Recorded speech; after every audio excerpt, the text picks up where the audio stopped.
Ano nga ba ang flyball? Ang flyball ay ang mga bilog na timbang na nasa loob ng ating variator. Sila ang nagkokontrol kung paano aangat at bababa ang belt depende sa kanilang bigat. Paano nga ba ito gumagana? Kung mas magaang ang iyong gamit na flyball, mas mabilis ang arangkada ng iyong scooter. Pero mas mababa ang top speed nito. Kung mas mabigat naman, mas mataas ang top speed pero mas mabagal ang arangkada. Paano pumili ng tamang timbang?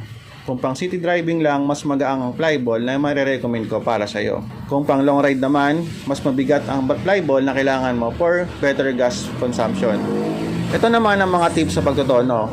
Huwag ka agad gagamit ng masyadong mataas o masyadong mababa na timbang ng bola sa iyong stock na flyball. Halimbawa, kung ang iyong stock na flyball ay 15 grams, gumamit ka muna ng 14 grams at i-test drive. Huwag mo din kalimutan ng center spring at clutch spring kasi kasama rin sila sa overall performance ng iyong scooter.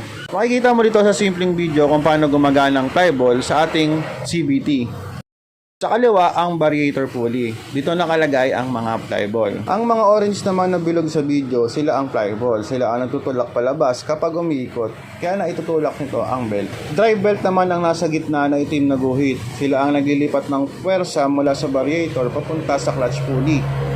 Ang nasa kanan naman, sila naman ang clutch pulley. Sila naman ang nagdadala ng puwersa papunta sa gulong. So yun ang mga boss, sana nakatulong itong simple explanation natin sa mga baguhan pa lang sa pagtutunan ng kanilang scooter.